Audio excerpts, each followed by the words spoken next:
So from here, so again, looking to find that dorsal. So here, I get my bread cutter or my bolt cutter position. I'm listening to the shoulder.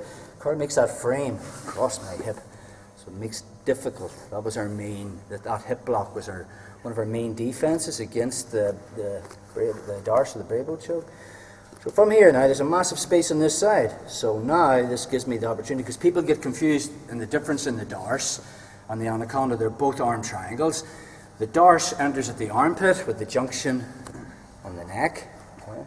The anaconda enters at the neck with the junction at the armpit. So it's very similar to the arm in guillotine, only instead of getting a hand-to-hand grip here, grab my bicep.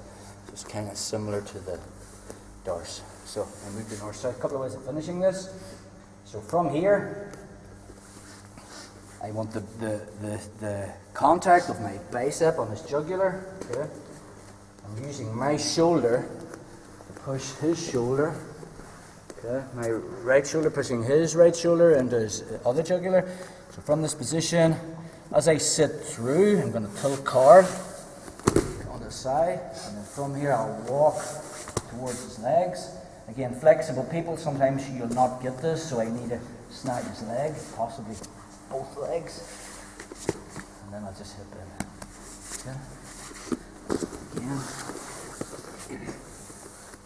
Again, you could be super tight with the turtle. I can't get into here, so always go back to the guillotine, push it through. You got to be nasty. Again, anytime I start to try and finish this guillotine, he's going to try and get this pull-up grip on the choking hand, which leaves a massive space here where I can pry it open and I get the grip. So now I lock my anaconda. Okay, the side I sit through is the side the junction's on, so my hand is on the bicep. Listening to the ear, I just sit through, tilt them, okay, and I'll walk towards.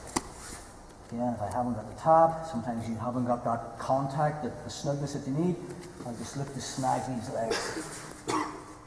With my triangle, and just hit them. Okay? Another way of doing it. So beater roll. So I still that same anaconda. Again, dorsal coming under the armpit. Here. Anacondas from the neck. Here. Okay. So if you're going for this version, make sure you bring your head into this space. Because if you put your head there, he's going to land on it, and if he's a big guy, it's going to hurt. So from here, my head goes through the space, so I plant my foot. And as I roll him over, the grip is a lot tighter, so I shouldn't need to snag his legs this time. As I walk towards him, I have the choke. Okay? So, again, doors. From here, maybe he's super tucked that elbow and I can't even get in here, so I just attack the guillotine. When he tries to snag this arm, there I have it. I lock this, so right foot post, make sure I make the space for my head to fit in. Okay, as I roll over. From here, same position. He's on this side, I'm on mine. Let's look at the escape. Okay.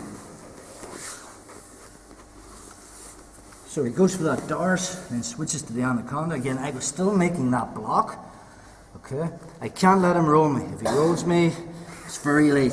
Okay, so I want to make sure I hit this escape before he locks it on. So from here, my left hand is just going to get into the crook of his arm. My hand that was in the hip, okay, just keep it locked, bro. It's going to come all the way back, and I just flop it down to my side, and I just sprawl out and drop my hip to the mat. So Carl tries to roll from here. It's difficult. Okay, I just keep my hips glued to the mat. Okay. Again, if he tries to finish the choke, I'm going to arch my shoulders. I want to try to extend my shoulder blades out to try and make myself as wide as possible. Then from here, I just widen my shoulders. So from here, I'm going to just do my sit-out, which we looked at when we were playing the dorsal escapes. So my right hand posts on the mat. Okay. I still have this grip on the elbow because I really want this right arm. And as I sit out and get my head out to here, I just keep this grip. Let's just say Carl's dead turtle. Okay. From that position, I keep the grip here. I put my shoulder on him. So I have this 2-on-1. I'm just going to use my body to grip him back over.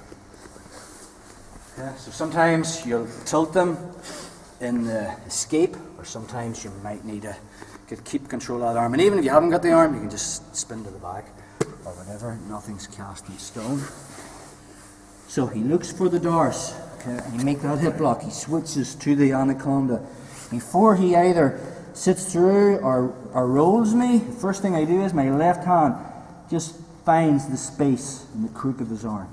Okay, this hand that was on the hip is going to drop behind me. Again, when I bring this action down, keep your Anaconda locked. This already is putting pressure. When I'm bringing my hand from here to here, it's already putting pressure on the junction of his Anaconda. And now I put body weight on it.